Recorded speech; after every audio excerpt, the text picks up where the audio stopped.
حضور پیر طریقہ سید سرکار سید محمد شفیع میاں باپو قادری رزاقی دامت برکاتہم القدسیہ دیگر معزز باوقار سادات کرام علماء ذوی الاحترام گرامی قدر برادران اسلام، السلام علیکم ورحمۃ اللہ وبرکاتہ۔ الحمدللہ رب العالمین والعاقبۃ للمتقین والصلاة والسلام علی سید الانبیاء والمرسلین وعلى آلہ وصحابہ وازواجہ وذریاتہ واہل بیتہ وابنہ الغوث الأعظم الجیلانی ومعین الملت والدین وشیخ الاسلام والمسلمین اعلی الحضرت الامام احمد رضا وعلى عباد اللہ الصالحین اجمعین، اما بعد فاعوذ باللہ من الشیطان الرجیم، بسم اللہ الرحمن الرحیم۔ الا ان اولیاء اللہ لا خوف علیہم ولا هم يحزنون الذین آمنوا وكانوا يتقون۔ صدق اللہ مولانا العظیم وبلغنا رسوله النبی الامین المختار الکریم ونحن على ذلك لمن الشاہدین والشاکرین والحمد للہ رب العالمین۔ آئیے سب سے پہلے مذہب اہل سنت والجماعت یعنی کہ مسلک اعلیٰ حضرت کے قدیم دستور کے مطابق ہم سب کے آقا و مولا حضور سرپ نور سیدنا محمد الرسول اللہ صلی اللہ تعالیٰ علیہ وآلہ وسلم کی بارگاہ پر نور میں جی لگا کر درود پاک کی نظریں پیش کر لیں۔ اللہم صلی علی سیدنا مولانا محمد معدن الجود والکرم وعلی آلہ وصحابہ وبارک وسلم۔ صلاۃ و سلام علیک یا رسول اللہ صلی اللہ تعالی علیہ وآلہ وسلم۔ نبی اور آل نبی پر ایک بار اور محبت کے ساتھ درود شریف پڑھیں۔ اللہم صلی علی سیدنا مولانا محمد معدن الجود والکرم وعلی آلہ وصحابہ وبارک وسلم۔ صلاۃ و سلام علیک یا رسول اللہ صلی اللہ تعالی علیہ وآلہ وسلم۔ حصول برکت کے لیے ایک بار اور جی لگا کر درود شریف پڑھ لیں۔ اللہم صلی علی سیدنا مولانا محمد معدن الجود والکرم وعلی آلہ وصحابہ وبارک وسلم۔ صلاۃ و سلام علیک یا رسول اللہ صلی اللہ تعالی علیہ وآلہ وسلم۔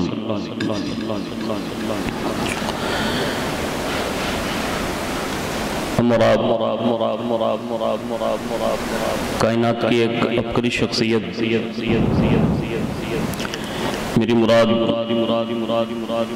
حضور سیدنا مخدوم السمنانی رحمت اللہ تعالی علیہ کی بارگاہ میں خراج پیش کرنے کی غرض سے ہم اور آپ حاضری کی سعادت حاصل کر رہے ہیں۔ اللہ رب العزت ان کے فیوز و برکات سے ہم سب کے سینوں کو منور فرمائیں۔ اللہ ہمارے ایمان اور عقیدے کی حفاظت فرمائیں اور ان کے مخدومی مشن پر عمل کرتے ہوئے زندگی گزارنے کی توفیق عطا فرمائیں۔ کسی نے بارگاہ مخدومی میں اپنا خراج پیش کرتے ہوئے یوں عرض کیا ہے کہ اشرفی سلسلے کی بڑی شان ہے، اشرفی سلسلے کی بڑی شان ہے، یہ رسول خدا کا ہی فیضان ہے۔ اس لیے کہ اشرفی ہونا یہ بھی مقدر کی بات ہے، اس لیے کہ حضور مخدوم پاک رحمت اللہ تعالی علیہ نے جتنی جد و جہد، محنت اور کوشش اور جستجو کے بعد اس سلسلے کی جو بنیاد ڈالی اور اس سلسلے کو جو فروغ عطا فرمایا، کائنات میں آپ تاریخ اٹھا کر دیکھ لیں، ایسا لگتا ہے کہ پوری کائنات میں آج بھی اگر کسی کے دلوں پر قبضہ ہے تو اسے سلسلہ اشرفیہ کہتے ہیں، اور یہ کوئی مبالغہ نہیں ہے۔ آج بھی الحمدللہ ہندوستان میں شیخ الاسلام والمسلمین اگر کسی کا بیٹا ہے تو وہ مخدوم سمنا کا بیٹا ہے۔ اگر آج بھی رئیس المحققین کسی کا بیٹا ہے تو حقیقی معنوں میں وہ حضور مخدوم سمنا کا بیٹا ہے۔ دین کا غازی آج بھی کوئی اگر اول نمبر پر نظر آتا ہے تو وہ بھی مخدوم سمنا کا بیٹا ہے۔ اور کائنات کے جناتوں پر آج بھی اگر اینی ٹائم جناتوں پر بھی کوئی قابض ہے تو وہ بھی مخدوم سمنا کا بیٹا ہے، جسے ہم اور آپ رئیس ملت و دین کھمبا شریف والے کہتے ہیں۔ یعنی کائنات میں الحمدللہ پورے مخدوم پاک کے جتنے بھی شہزادے ہوئے، سلسلہ اشرفیہ کی ایک عبقری شخصیت جیسے ہم اور آپ بریلی شریف میں اعلیٰ حضرت کو جانتے ہیں، اسی طرح ایک اعلیٰ حضرت خانوادہ اشرفیہ میں بھی موجود ہیں۔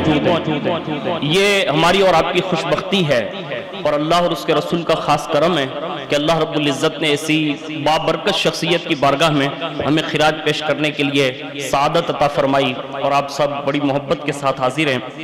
ان کا ایک ذکر کرتے ہوئے شاعر نے کہا ہے کہ تخت چھوڑ کر غوث العالم ہوئے، تخت چھوڑ کر غوث العالم ہوئے، میرے اشرف تو عالم کے سلطان ہیں، میرے اشرف تو عالم کے سلطان ہیں۔ ایک بار بڑی محبت کے ساتھ درود شریف پیش کر لیں۔ اللہم صلی علی سیدنا مولانا محمد معدن الجود والکرم وعلی آلہ وصحابہ وبارک وسلم۔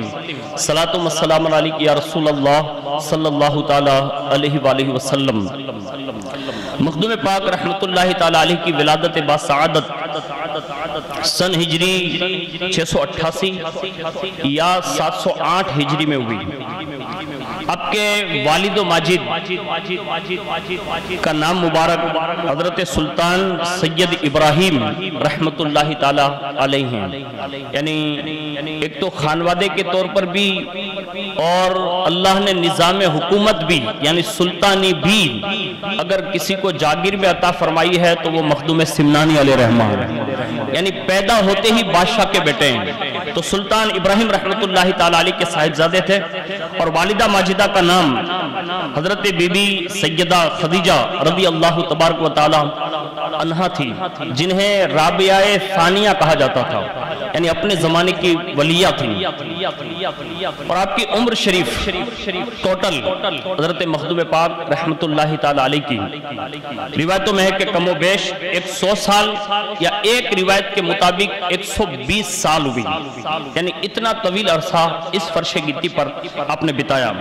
آج بھی مزار شریف کچھوچھا مقدس شریف میں جو سینکڑوں لوگ جیسے ہم اور آپ ظاہری طور پر جو لوگوں کو دیکھ رہے ہیں اس سے کئی گنا زیادہ باطینی طور پر آپ نے اپنی ظاہری زندگی میں کچھوچھا مقدسہ میں حاضری سے پہلے یہ ارشاد فرمایا تھا کہ یہ وہ جگہ ہیں کہ جہاں ایک زمانے میں لوگ غوث، قطب، ابدال، اوتاد، رجال الغیب جیسے لوگوں کی بڑی کثرت دیکھنے کے لیے آئیں گے، اور آج بھی الحمدللہ وہ روحانی پس منظر ہوتا ہے کہ جس کو دنیا آج بھی یاد کرتی ہیں۔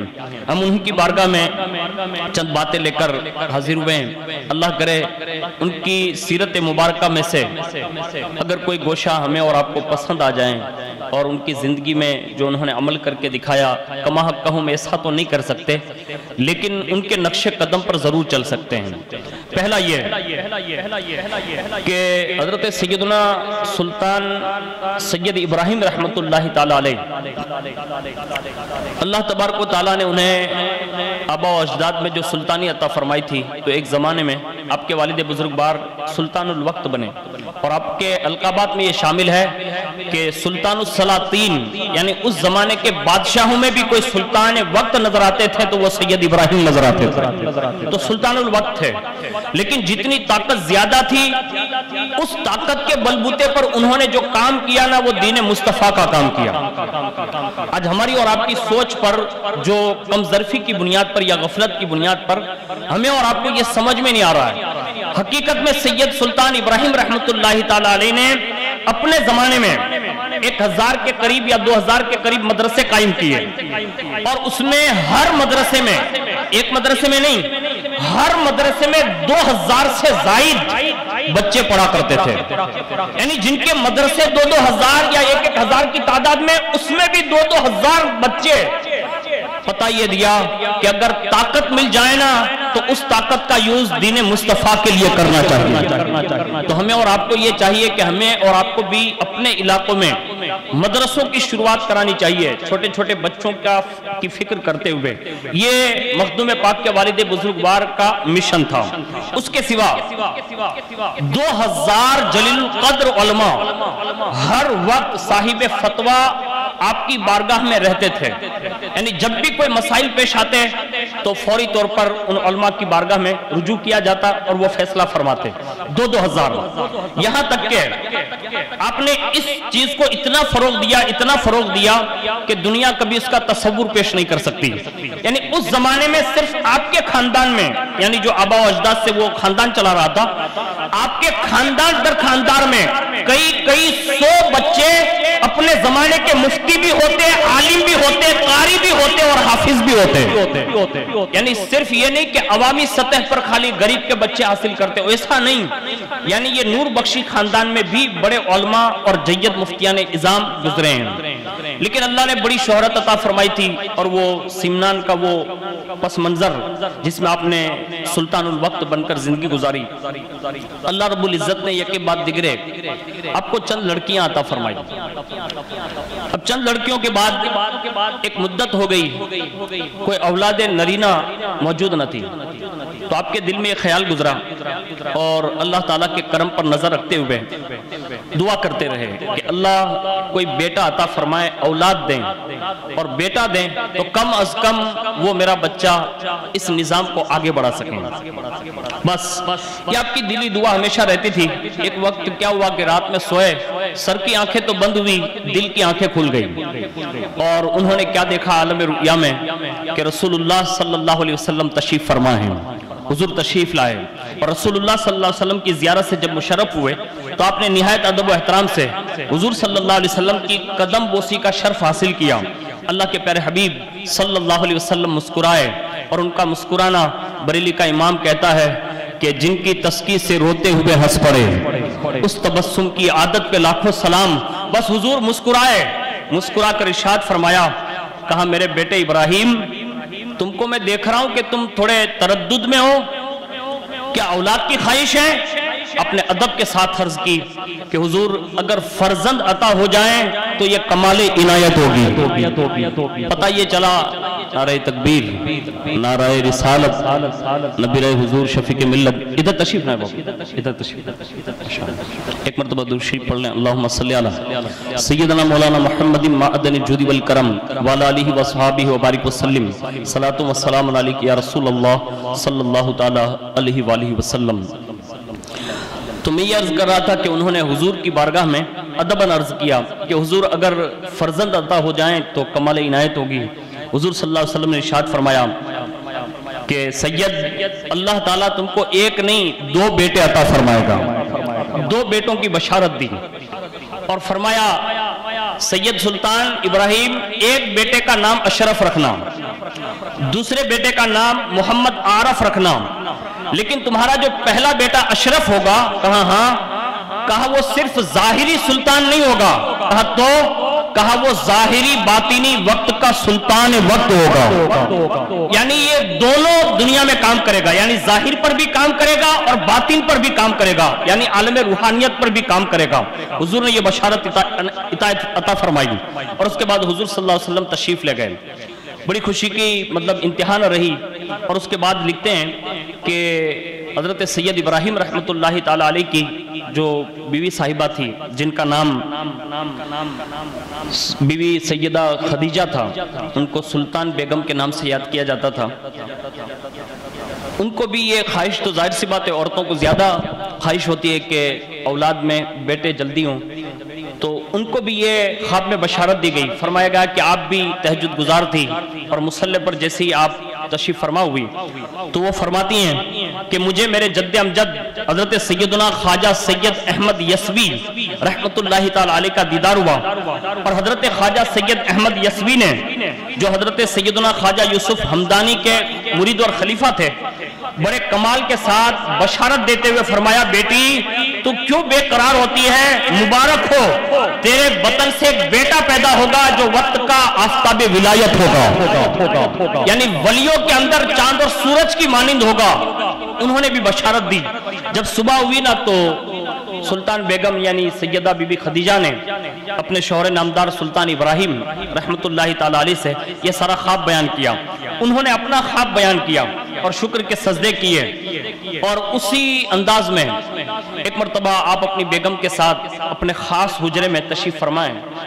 اچانک دیکھا کہ ایک مجذوب جو اس زمانے کے تھے، اور مجذوب یہ اولیاء کی قسم میں سے ہیں جن پر ہمیشہ اللہ کی توحید کا وہ نشہ چڑھا رہتا ہے کہ انہیں دنیا اور ما فیہا کے تعلق سے کچھ معلومات نہیں ہوتی، وہ صرف اللہ سے لو لگا کر بیٹھے ہوتے ہیں۔ تو وہ مجذوب وہاں رہتے تھے جن کا نام بھی اتفاق ابراہیم تھا۔ وہ اچانک حجرے خاص میں تشریف لے آئے۔ کتابوں میں لکھا ہے کہ جیسے ہی وہ دیوانہ وار عجیب انداز میں اندر داخل ہو گئے، سلطان ابراہیم رحمت اللہ تعالی علیہ نے جب ان کو اندر دیکھا نا تو کہا کہ یہ کون ہے، اندر کیسے آ گئے؟ لوگوں نے عرض کیا، کہا حضور سب دروازے پر دربان تو کھڑے ہی تھے، لیکن وہ کسی دروازے داخل نہیں ہوئے بلکہ وہ اپنی ولایت کی روحانی طاقت کے ذریعے داخل ہو گئے۔ اور جیسے ہی ان کو اندر دیکھا تو بڑے ادب کے ساتھ ان کو اپنی مسند پر بٹھایا، استقبال کیا، اور تخت شاہی پر بٹھا کر خود سامنے ایسے دو ہاتھ باندھ کر کھڑے ہو گئے۔ مجذوب کا ادب بھی یہی ہے۔ بس وہ کھڑے ہو گئے، اور کھڑے ہونے کے بعد حضرت ابراہیم مجذوب رحمت اللہ تعالی علیہ نے سلطان ابراہیم رحمت اللہ تعالی علیہ سے فرمایا، کیا دیکھ رہا ہوں کہ تم میری طرف متوجہ ہو، کیا کوئی کام ہے، یعنی کوئی خواہش ہے؟ سلطان سید ابراہیم رحمت اللہ تعالی علیہ نے جب یہ موقع غنیمت جانا نا تو عرض کیا، آپ حاکم ہیں، اگر کچھ عنایت فرما دیں، یعنی میری جو دلی خواہش ہے اگر آپ چاہیں تو کچھ عطا کر دیں۔ حضرت مجذوب ابراہیم رحمت اللہ تعالی علیہ نے فرمایا کہ بیٹے کی خواہش ہے لیکن دوں گا ضرور، لیکن اس کی قیمت زیادہ ہوگی۔ مجذوب تھے، مست آدمی تھے، کہا ایک بیٹا دوں گا لیکن اس فرزند کی قیمت زیادہ ہوگی۔ سید سلطان ابراہیم رحمت اللہ تعالی علیہ نے عرض کیا، حضور جو آپ حکم فرمائے وہ حاضر کر دیتا ہوں۔ حضرت مجذوب ابراہیم رحمت اللہ تعالی علیہ نے کہا سید ایک کام کرو، 1000 اشرفیاں لے آؤ۔ کیا کہا؟ 1000 اشرفیاں لے آؤ۔ فوراً آپ نے 1000 اشرفیاں لی اور ان کی گود میں ڈال دی۔ حضرت مجذوب ابراہیم رحمت اللہ تعالی علیہ جیسے اپنی گود میں 1000 اشرفیاں دیکھی خوش ہو گئے اور کھڑے ہوئے، اور پھر فرمایا قیمتی چیز تم کو مفت میں دی جاتی ہے، یعنی 1000 اشرفیاں بھی دی نا، پھر بھی یوں کہا قیمتی چیز جو دے کر جا رہا ہوں وہ مفت میں دی جاتی ہے، جاؤ تمہارے یہاں ایک لڑکا پیدا ہوگا اور اس بیٹے کی شان یہ ہوگی کہ صرف تمہارا سمنان نہیں بلکہ پوری کائنات ان کے فیضان سے بہرہ ہوگی۔ یعنی 1000 اشرفیاں دے کر سید سلطان ابراہیم نے ان کو خوش کیا، لیکن وہ جاتے جاتے وہ مجذوب کہہ کر گئے پوری دنیا ان سے فیضیاب ہوگی، اور یہ فرما کر اچانک وہاں سے غائب ہو گئے، پھر کبھی تشریف نہیں لائے۔ یہاں تک کہ پھر وہ دوبارہ جس دن آئے نا وہ اسی دن آئے جس دن مخدوم سمنا کی ولادت باسعادت ہوئی، یعنی وہ مست ملنگ جو آدمی تھے، مجذوب جو تھے، وہ پھر کبھی تشریف نہیں لائے، لیکن جیسے ولادت ہوئی نا اسی دن وہ تشریف لائے، اور جیسے تشریف لائے نا تو تشریف لا کر فرمایا سلطان سید ابراہیم آج ہمارا وعدہ پورا ہو گیا، یعنی یہ کہا ہم نے وعدہ پورا کر دیا، اور 1000 اشرفی کے بدلے تمہیں قیمتی دولت جو ہے وہ مل گئی ہے۔ اور یہ بھی ارشاد فرمایا، کہا خبردار اس لڑکے سے واقفیت رکھنا، یہ کوئی عام چیز نہیں ہے، کہا یہ اللہ کی امانت تمہارے سپرد کی گئی ہے، یعنی اللہ کی امانت ہے یہ، ان سے آپ واقفیت رکھنا۔ اللہ اکبر، اس شان سے آپ اس فرش گیتی پر تشریف لائے، اور اس کے بعد آپ کی تعلیم و تربیت کا اندازہ دیکھیں۔ آج ہمارے چھوٹے چھوٹے بچے ہیں، جوان بھی ہیں، آپ بھی ماشاءاللہ بہت سارے اچھی سنگتوں سے تعلق رکھتے ہیں، اچھے خانوادے سے تعلق رکھتے ہیں، اور بڑے شرح و بست کے ساتھ اونا کی محبت بری سرزمین پر تشریف رکھتے ہیں، لیکن یاد رکھیں اپنے بچوں کو پروان چڑھانا ہونا تو ان کے لیے کتنی جد و جہد چاہیے، اور بچے جلدی سے بچپن میں کتنی چیزیں حاصل کر سکتے ہیں اس کو تھوڑا سنیں۔ جب مخدوم سمنانی رحمت اللہ تعالی علیہ 4 سال 4 مہینے اور 4 دن کے ہوئے نا تو اسی دن آپ کی بسم اللہ شریف یعنی بسم اللہ خانی جو ہم کہتے ہیں وہ کروائی گئی، اور 4 سال کے بعد 7 سال کی عمر کو پہنچے تو اللہ تبارک و تعالیٰ نے آپ کو یہ شان عطا فرمائی کہ قرآن مجید 7 قرات کے ساتھ آپ نے حفظ فرما لیا 7 سال کی عمر میں۔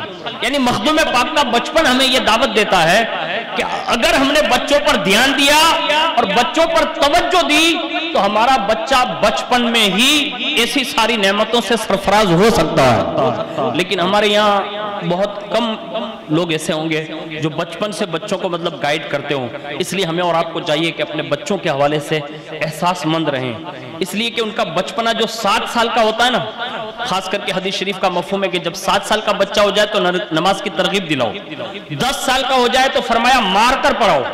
کیوں؟ محدثین نے اس کی تشریح میں لکھا ہے، اور خاص کر کے ابھی کے محققین کی یہ رائے ہے کہ 10 سال کی عمر میں جو بچہ ہوتا ہے نا، اس کے ذہن کے اندر 5 سال کے اندر کمپیوٹر کی طرح مطلب ایک دماغ جو ہے نا وہ کام کرتا ہے، یعنی جتنی بھی چیزیں اس کے اندر مطلب فارورڈ کی جائے گی، ڈاؤن لوڈ کی جائے گی، وہ ساری چیزیں وہ کیچ اپ کرتا ہے، یہاں تک کہ 7 سال کی عمر تک وہ میموری اس کی فل ہونے لگتی ہے، یہاں تک کہ جب 10 سال کی عمر کو پہنچتا ہے تو جو چیزوں کی طرف اسے مائل کیا جائے گا اس کا دل اور دماغ بھی اس طرف مائل ہو جائے گا۔ تو ہمیں اور آپ کو اپنے بچوں کے معاملے میں اس بات کو اجاگر کرنا چاہیے کہ انہیں ایسے ماحول میں مطلب لائیں کہ جس کے ذریعے اس کا دینی رجحان بنے۔ دوسرا سنیے، ایک مرتبہ درود شریف پڑھ لیں، اللہم صلی علی سیدنا مولانا محمد معدن الجود والکرم وعلی آلہ واصحابہ وبارک وسلم، صلاۃ و سلام علیک یا رسول اللہ صلی اللہ تعالی علیہ وآلہ وسلم۔ ایک بار اور محبت سے جی لگا کر درود شریف پڑھ لیں، اللہم صلی علی سیدنا مولانا محمد معدن الجود والکرم وعلی آلہ واصحابہ وبارک وسلم، صلاۃ و سلام علیک یا رسول اللہ صلی اللہ علیہ وسلم۔ یہ 7 سال ہیں، 7 سال کے اندر آپ نے قرآن حفظ کیا، وہ بھی 7 قراتوں کے ساتھ، اور اس کے سوا اللہ تبارک و تعالیٰ نے آپ کو یہ شان عطا فرمائی کہ 14 سال کی عمر ہوئی نا، تو 14 سال کی عمر میں تمام علوم عقلیہ اور نقلیہ سے فارغ ہو کر اللہ رب العزت نے آپ کو جو ہے اس عظیم مرتبے پر فائز فرما دیا کہ روایتوں میں لکھا ہے کہ آپ نے وہ تمام علوم جو ظاہری طور پر ہوتے ہیں وہ آپ نے مکمل فرما لیے، یعنی اپنی زبان میں یوں کہا جا سکتا ہے کہ جیسے فضیلت اور عالمیت کی سند سے وہ فارغ ہو گئے، یعنی اللہ رب العزت نے کم عمر میں یہ ذخیرہ آپ کو عطا فرما دیا۔ اور اس کے بعد آپ نے کچھ چیزیں جوانی کے دور میں جو شرعی اجازت تھی، آج ہم ہر چیز سیکھتے ہیں، میں نے کہتا نہیں سیکھنا چاہیے، ضرور سیکھیں، اور خاص کر کے اپنے دوست احباب، اپنے رشتہ داروں کو جو ہنر آپ جانتے ہیں نا، تو وہ ہنر آپ اپنے بھائیوں کو بھی سکھائیں، دوست احباب کو بھی سکھائیں، اس لیے کہ یہ حقیقت میں ہنر کو ایک دوسروں کے ساتھ شیئر کرنے کی ضرورت ہے تاکہ ہماری قوم کے بچے حقیقی معنوں میں حلال کمائی کر سکیں۔ ہمارے ذہن میں یہ بات ہوتی ہے کبھی کبھی، میں سب کی بات نہیں کرتا لیکن یہ عمومی طور پر ہمارے اوپر یہ بات ہوتی ہے کہ اگر یہ چیز ہم نے کسی دوسرے کو سکھا دی تو ہمارا کیا ہوگا۔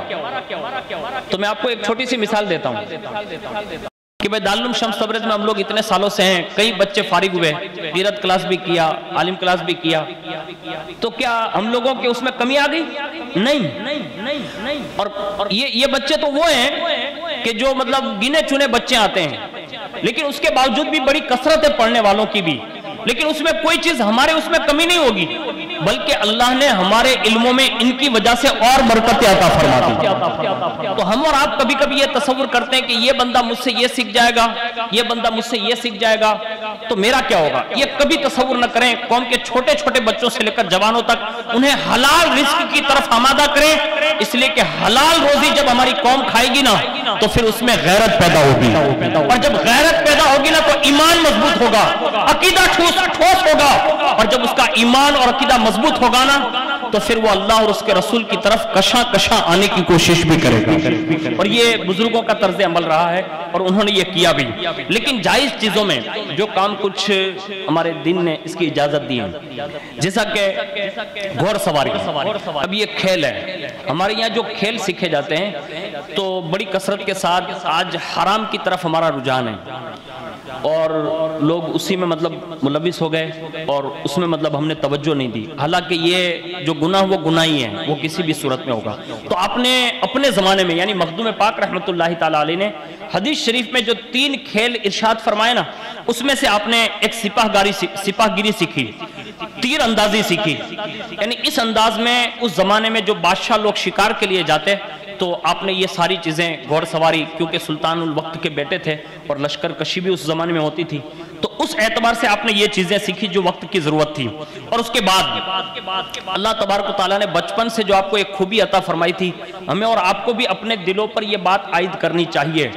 کم از کم میں کہتا ہوں کہ 1 دن میں نہ صحیح، 3 دن میں نہ صحیح، ہفتے میں تو 1 دن ایسا ضرور نکالیں کہ جس میں کم از کم، زیادہ نہیں، 15 منٹ جا کر کسی صاحب مزار پر جو ہے حاضری دے لیں اور وہیں صاحب مزار کے پاس جا کر اپنے دل کی باتیں کہہ ڈالیں، اس لیے کہ جو آج چلتا پھرتا نہیں سنتا نا، اس سے کروڑوں درجہ وہ مزار میں لیٹے ہوئے سنتے ہیں، اور ان سے جو آپ گفتگو کر لیں گے اور ان سے جو اپنی سنوائی کریں گے، ان کے فیضان سے آپ کے دل میں جو ہے ایک ذوق پیدا ہوگا۔ مخدوم پاک نے کیا کیا؟ اس زمانے کے جتنے صلحاء، جتنے نیک عبادت گزار لوگ تھے نا، تو اس عمر میں آپ نے زیادہ تر ان لوگوں سے ملاقاتیں کی اور ان کی ملاقات نے آپ کو عبادت الہی کی طرف راغب کر دیا۔ یعنی بچپن میں ماں باپ ہی اتنے نیک ہیں، وقت کے اولیاء ہیں، گھر میں ہی ولایت ہے، لیکن اس کے باوجود بھی ذوق عبادت کے لیے دوسروں سے ملاقاتیں کرتے رہتے ہیں، یہاں تک کہ آپ کے ضمیر کے اندر اللہ تعالیٰ نے بچپن ہی سے یہ ذوق پیدا کیا کہ آپ دل میں خیال کرنے لگے کہ اب سلطانی نہیں، اب سلطانی کریں گے نا تو روحانیت کی کریں گے، یعنی دل میں یہ بات ڈال دی گئی۔ یہاں تک کہ ایک روایت میں لکھا ہے کہ اسی انداز میں جب آپ اسی موڑ میں تھے تو اللہ نے یہ کرم فرمایا کہ حضرت خضر علیہ السلام کو آپ کی رہنمائی کے لیے بھیجا گیا۔ یعنی یہ صلحاء کی بارگاہ اور یہ اولیاء اللہ کی بارگاہوں کی وجہ سے اللہ نے یہ کرم فرمایا کہ خضر علیہ السلام جیسی شخصیت ان کے پاس آئی، اور ان کے پاس آنے کے بعد انہیں ارشاد فرمایا، کہا سید مراقبہ اسم ذات اور پاس انفاس اس کی تعلیم میں تمہیں دیتا ہوں، اور فرمایا کہ اس کا ذکر کیا کریں، اور اس ذکر کی بدولت آپ کا دل جس طرف مائل ہے اور زیادہ اس میں برکت نصیب ہوگی۔ یعنی اپنی سادی زبان میں اس کو، جو تصوف کی زبان ہے، اس کو یوں کہا جا سکتا ہے کہ لفظ اللہ جو لکھا ہوتا ہے اس کا تصور دل میں بٹھا دینا، اور سانس جو ہم لیتے ہیں تو سانس میں بھی لفظ اللہ کی آواز آئے، سانس لے تو بھی آواز آئے، سانس نکلے تو بھی آواز آئے۔ یہ تعلیم حضرت خضر علیہ السلام نے آپ کو دے دی۔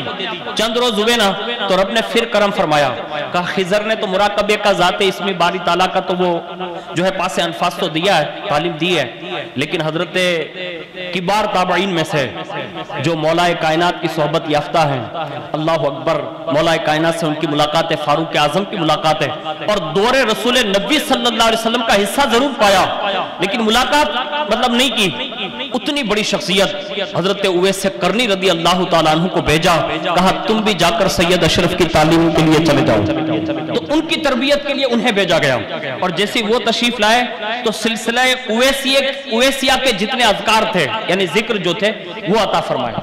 اب یہاں سے میں آپ کو ایک بات بتا رہا ہوں، آپ کے لیے نہیں کہہ رہا ہوں، ہم سب کے لیے کہہ رہے ہیں، اپنے لیے بھی، آپ کے لیے بھی، پوری دنیا کے لیے بھی۔ اب تھوڑا غور کریں گے تو آپ کو اس کا احساس ہوگا۔ صحیح صحیح بتانا، مہینہ دن ہو گیا ہوگا یا تو میں یہ سمجھتا ہوں 6 مہینہ ہو گیا ہوگا، بڑی مشکل سے ہم کسی ذکر کی محفل میں بیٹھے ہوں گے۔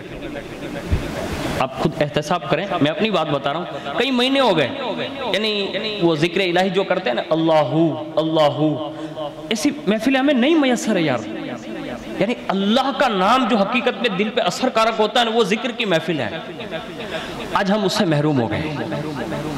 آج کہیں بڑی مشکل سے کوئی جگہ، جیسے الحمدللہ جہاں جہاں بھی بزرگوں کے آراس ہوتے ہیں تو آج بھی وہ چیزیں رائج ہیں کہ جہاں ذکر الہی مزار شریف میں کرایا جاتا ہے۔ 1 سال قبل حضور زاہد میاں بابا رحمت اللہ تعالیٰ علیہ کے مزار پر ہم لوگ حاضر تھے، اور سید محمد ظہیر الدین بابو قادری ٹیمبی سے تشریف لائے تھے اور انہوں نے ذکر کرایا تھا۔ تو یہ محفلیں جو ہے نا، یہ آج بھی ہمارے پاس ہے، لیکن ہم نے اس کی قدر نہیں کی۔ آپ کہیں گے برکاتی وہ کہاں ملے گی؟ آج الحمدللہ صدیوں سے دعوت اسلامی الحمدللہ صدیوں سے ہفتہ واری اجتماع کراتی ہے.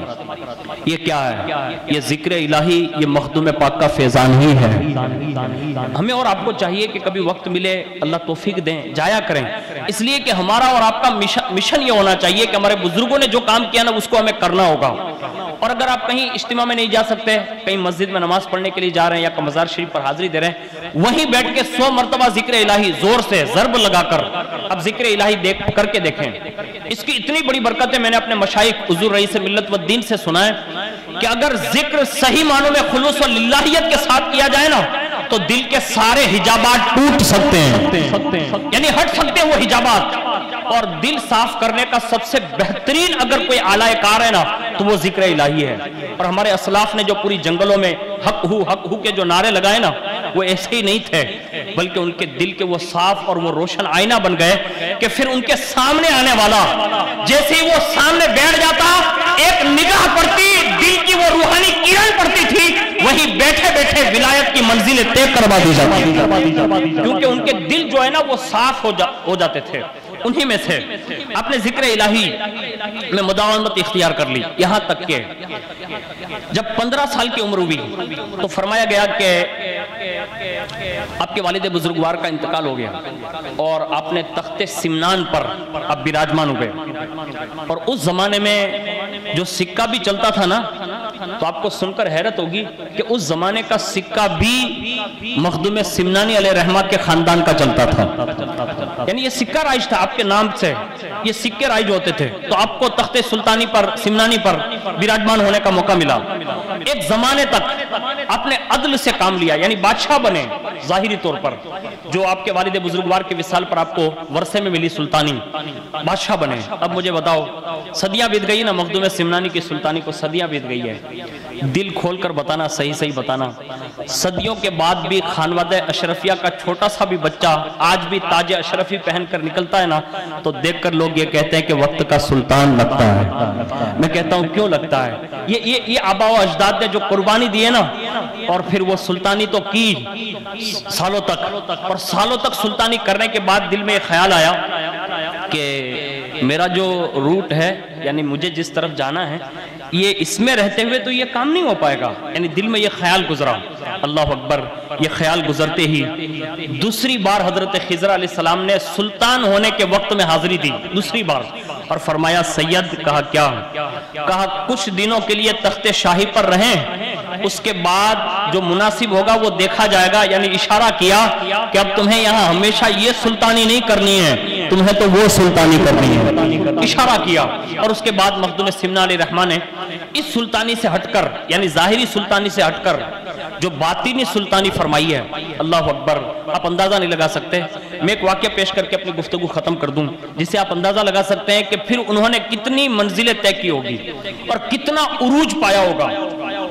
مخدوم سمنا علیہ رحمہ کسی دورے پر ہیں، اور اس دورے کے درمیان روایتوں میں لکھا ہے کہ مخدوم سمنا رحمۃ اللہ تعالیٰ علیہ کے منہ بولے بیٹے جو حضور سیدنا غوث العظم دستگیر رضی اللہ تعالیٰ عنہ کے خانوادے سے تعلق رکھتے ہیں، حضرت سیدنا شاہ عبد الرزاق نور العین رحمۃ اللہ تعالیٰ علیہ، ان کو آپ نے منہ بولا بیٹا فرمایا تھا. اور اس کی وجہ یہ بنی تھی کہ آپ جب اپنے پیر و مرشد کی بارگاہ میں گئے تھے تو دل میں خیال یہ آیا، جب آپ اپنی لنگوٹ باندھ رہے تھے نا تو پیر و مرشد نے کہا تھوڑا مضبوط باندھنا، یعنی یہ جملہ کہا تھوڑا مضبوط باندھنا. کہا جی حضور میں نے مضبوط باندھ لیا، اب کائنات کی کوئی چیز اسے کھول نہیں سکتی. اب جب یہ جملے ارشاد فرمائے نا تو ان جملوں میں یہ بات دائر تھی کہ اب زندگی میں وہ کبھی شادی نہیں کریں گے. یعنی یہ نفس کو جو باندھنے کی بات آئی نا تو کہا کہ اب میں ہمیشہ کے لیے ایسے ہی باندھ کے رہوں گا. تھوڑے دن ہوئے نا تو دل میں خیال گزرا، کن کے؟ مخدوم پاک کے دل میں. کہا میں نے تو پیر سے یہ وعدہ لے لیا، یعنی بات کر لی ہے، اب میری نسل کے معاملات کیا ہوں گے؟ تو اللہ اکبر، پیر و مرشد نے دوسرے دن بشارت دی. کہا سید تیرے لیے میں نے ایک بیٹا طلب کر لیا ہے. یہ کہا تیرے لیے میں نے ایک بیٹا طلب کر لیا ہے اور وہ بھی خانوادہ نبوت سے تعلق رکھتا ہے، لیکن سن وہ بیٹا نامدار ہوگا کہ اس کی نسل کو صرف اگر عروج بھی ملے گا تو اشرف وہ بھی تیری نسبت کی وجہ سے ملے گا، یعنی وہ اشرفی کہلائیں گے. ہے خانوادہ قادریت کے شہزادے لیکن کہلائیں گے اشرف اور تیرے نام کی وجہ سے. آج بھی الحمدللہ اشرفی ہونے پر جو نور بخشی خاندان کے یہ قادری شہزادوں کو جو آج بھی شرف حاصل ہے، اللہ اکبر، یہ ناز کرنے جیسی بات ہے کہ اللہ جسے یہ نعمت عطا فرمائیں۔ تو میں یہ عرض کر رہا تھا کہ مخدوم پاک کے وہ صاحب زادے نور العین رحمت اللہ تعالیٰ علیہ ہمیشہ آپ کے ساتھ رہتے تھے، کوئی وقت ایسا نہیں جس میں آپ نے کبھی ان کو تنہا چھوڑا، یہاں تک کہ وہ منہ بولے بیٹے ہونے کے باوجود بھی سید مخدوم سمنانی علیہ رحمہ کا ادب کتنا کرتے تھے، آپ سن کے حیرت میں پڑ جائیں گے۔ ہم لوگ تو اپنے پیر خانے یا اپنے سادات اور اپنے پیران اعظم کا کیا ادب کر پائیں گے؟ جن کو منہ بولا بیٹا بنایا تھا نا، نور العین رحمت اللہ تعالیٰ علیہ کے بارے میں لکھا ہے کہ 20 سال تک مخدوم سمنا جب کسی برتن سے وضو کر لیتے تھے تو اس وضو کے بچے ہوئے پانی کو 20 سال تک نور العین پی جایا کرتے تھے، یعنی ان کے ہاتھ سے لگے ہوئے جو برتن تھے نا اس میں جو پانی ہوتا اس کو پی لیتے۔ آج ہمارے یہاں تو سندل شریف کا پانی بھی بڑی مشکل سے لوگ لے جاتے ہیں اور کہتے ہیں کہ آنے ہو کر چوں دوا نہ باٹلا 100 8 8 9 10 11 12 لائن میں جھوپا ہوئے۔ میں دواؤں کا مخالف نہیں ہوں لیکن ایک عرض کر رہا ہوں کہ کچھ چیزیں ایسی ہوتی ہیں جو کسی کی نسبت کی وجہ سے پھر وہ کارگر ہوتی ہے کہ جو بڑی بڑی لیبورٹریوں کی دوائیاں کام نہیں کرتی نا، وہ کسی درویش کے لگے ہوئے ہاتھوں کا پانی کام کرتا ہے۔ یہ نور العین رحمت اللہ تعالیٰ علیہ نے 20 سال تک وہ پانی پیا، ساتھ میں رہتے تھے۔ عجیب اتفاق ایسا ہوا کہ ایک بیماری میں مبتلا ہو گئے اور جیسے وہ بیمار ہوئے تو ظاہر سی بات ہے کہ مخدوم پاک کو بڑی فکر لاحق ہوئی، کیونکہ ایک تو شہزادے اور دوسرے نمبر پہ یہ کہ پورے خاندان کا جو دار و مدار تھا، یعنی نسل اشرفی جو چلنے والی تھی، سلسلہ اشرفیہ کا عروج ہوتا تھا، وہ انہی پر منحصر تھا، تو بڑی فکر ہوئی۔ اب مریدوں سے بات چیت ہوئی، بڑے بڑے لوگوں نے مطلب اطباء پیش کیے، یہاں تک کہ روایتوں میں لکھا ہے کہ کم و بیش یمن تک کے جو ہے اطباء حاضر کیے گئے، اور اس وقت جو ہے ایک یونانی ڈاکٹر لایا گیا، اور اس یونانی ڈاکٹر نے جب نسخے کی بات کی تو مخدوم پاک کی بارگاہ میں حاضر ہو کر اس نے کہا کہ میں ان کو اچھا کروا سکتا ہوں، یعنی دوا ان کے لیے تجویز کر سکتا ہوں، لیکن ایک شرط ہے۔ کہا کیا؟ کہا اس کے لیے آپ کو یہ کام کرنا ہوگا کہ کسی انسان کا تازہ گوشت چاہیے مجھے، انسان کا تازہ گوشت لوتھڑا، اور وہ گوشت اگر مجھے آپ کہیں سے دلوا دیں وہ بھی انسان کا ہو اور وہ بھی تازہ ہو، تو میں اس سے ایک نسخہ جانتا ہوں اور وہ دوا بنے گی، اور وہ دوائی کے بعد جو ہے ان کی مالش ہوگی اور اس کے بعد ان کو یہ شفا مل سکتی ہے۔ آخری مطلب یہی ہے۔ مخدوم پاک بھی فرمانے لگے، کہا ڈاکٹر حکیم صاحب آپ نے جو نسخہ تجویز کیا ہے، کہا ہاں، کہا ہمارے یہاں ہم خود اپنے جسم کے مالک نہیں ہیں۔ کیا کہا؟ ہم خود اپنے جسم کے مالک نہیں، اپنے خون کے مالک نہیں، ہمارے یہاں شرعی اجازت یہ بھی نہیں ہے، تو ہم دوسرے بندے کا مطلب گوشت، وہ بھی میرے بیٹے کے لیے، تو یہ بیماری تو برداشت ہو سکتی ہے، کسی کا گوشت کاٹنا یہ اشرف سے برداشت نہیں ہو سکتا، یہ شریعت ہے۔ انہوں نے یہ کہہ دیا، کہا یہ نہیں ہو سکتا مجھ سے، تو کہا تو پھر مشکل ہے نسخہ بنانا۔ کہا خیر آپ نے اپنا نسخہ بتا دیا، آپ تشریف لے جائیں۔ وہ اپنے خیمے میں نکل گئے، اور رات کی تنہائی ہے، نور العین اپنی بیماری میں مبتلا ہیں، سب متفکر ہیں، مریدین خلفاء خود مخدوم پاک کو فکر ہیں۔ اللہ اکبر، اللہ کی قدرت دیکھیں۔ اسی رات میں اس حکیم کے خیمے پر ایک بندہ حاضر ہوا، اور اس کے ہاتھ میں جو ہے رومال ڈھکا ہوا کچھ ہے، اور اس نے کہا کہ آپ نے انسان کا گوشت مانگا تھا نا؟ کہا ہاں۔ کہا یہ پلیٹ میں ہے، ڈھکا ہوا پلیٹ دی اور کہا اس میں ہے، اب جتنا گوشت اس میں سے چاہیں یوز کر لیں اور وہ نسخہ بنا لیں۔ اللہ اکبر، وہ حکیم کہتا ہے جیسے میں نے اپنے خیمے میں ان کی پلیٹ لی اور کھول کر ایسے دیکھا نا، تو ہلتا ہوا مطلب ہاتھ، یعنی تازہ ترین کٹا ہوا ہاتھ اس پلیٹ میں موجود تھا، اور جیسے اس پلیٹ میں دیکھا نا تو حکیم صاحب کی انتہا نہ رہی، کہ ہو نہ ہو یہ تازہ ترین کسی انسان کا ہاتھ کاٹا گیا ہے۔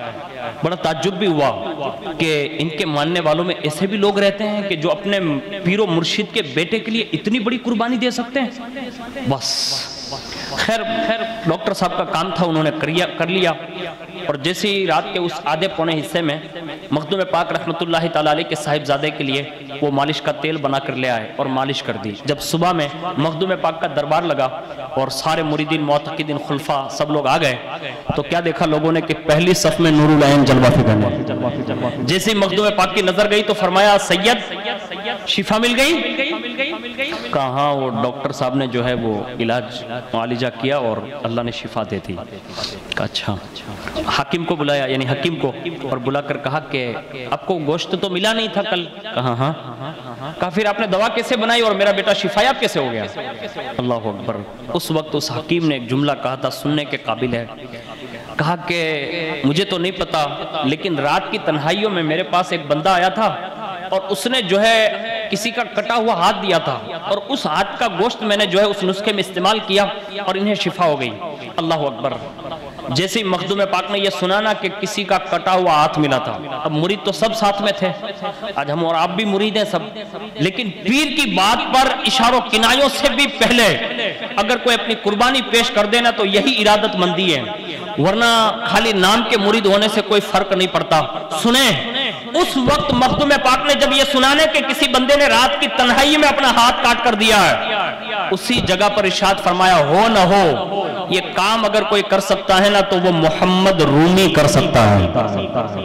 یعنی روم کے قاضی تھے جن کا نام محمد تھا، وہ ایک زمانے میں مرید ہوئے تھے آپ کے اور آپ کے ساتھ ہو لیے تھے۔ کہا ہو نہ ہو یہ شیخ قاضی محمد رومی کا ہی کام ہے۔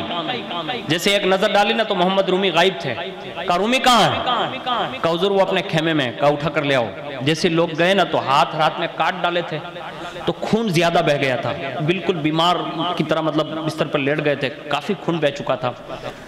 تو نکاہت آ گئی، لوگوں نے ان کو اٹھایا اور اٹھا کر مخدوم پاک کی بارگاہ میں کہا کہ آپ کو بلایا جا رہا ہے۔ اب دیکھیں پیر کا ادب یہ بھی ہے کہ جب لے جانے لگے نا تو کانپنے لگے، کانپتے ہوئے کہا مجھے ڈر لگ رہا ہے۔ کہا کیوں؟ کہا کہ میں نے جب مرید میں بنا تھا نا، کہا ہاں، کہا میں نے مخدوم پاک کے ہاتھ میں ہاتھ دے کر اپنے آپ کو تو ان کے ہاتھ بیچ دیا تھا، یعنی اپنا پورا وجود اور اپنی مال و متاع سب کچھ جان یہ تو ان کے ہاتھوں بیچ دی ہے۔ اب مجھے ڈر یہ لگ رہا ہے کہ کہیں مخدوم سمنا مجھے یہ نہ پوچھ لیں کہ میں نے تجھے خرید لیا تھا، اب میری ملکیت میں سے تو نے ہاتھ کاٹ کے کیوں دے دیا، یعنی یہ سوال نہ ہو جائے اس لیے ڈر رہا ہوں۔ یہ سننے کے بعد مریدین کو اور زیادہ تعجب ہوا، لیکن کہا آپ چلیں۔ ان کو لے جایا گیا اور جیسے سامنے بٹھایا گیا مخدوم پاک رحمۃ اللہ تعالی علیہ کی بارگاہ میں، تو مخدوم پاک نے پہلا جملہ جو ان کے تعارف میں کہا نا وہ جملہ یہ کہا محمد رومی آج تم نے جنید بغدادی کے مریدوں کی یاد تازہ کر دی۔ پہلا تعارف کا جملہ یہ تھا، کہا تم نے جنید بغدادی کے مریدوں کی طرح اپنے پیر سے محبت کی ہے، کھڑے ہو جاؤ۔ وہ کھڑے کیے گئے اور اس کے بعد روایت میں لکھا ہے کہ مخدوم پاک پر ایک کیفیت طاری ہوئی، اور جیسی کیفیت طاری ہوئی فرمایا قاضی زادہ کہاں ہے؟ لوگوں نے کہا حضور سامنے کھڑا ہے۔ کہا قریب لاؤ، بالکل قریب لائے۔ کہا قاضی زادہ کہاں ہے؟ کہا حضور بالکل ہو بہو آپ کے سامنے ہے۔ بس جب یہ کہا نا کہ بالکل آپ کے سامنے ہے، آپ نے قرآن عظیم کی ایک آیت پڑھی اور اپنی مقدس انگلی سے اسے اشارہ کیا کندھے کی طرف۔ ابھی مخدوم پاک کی آیت ختم ہوئی، اشارہ ختم ہوا، اللہ نے دوبارہ محمد رومی کو نیا ہاتھ عطا فرما دیا۔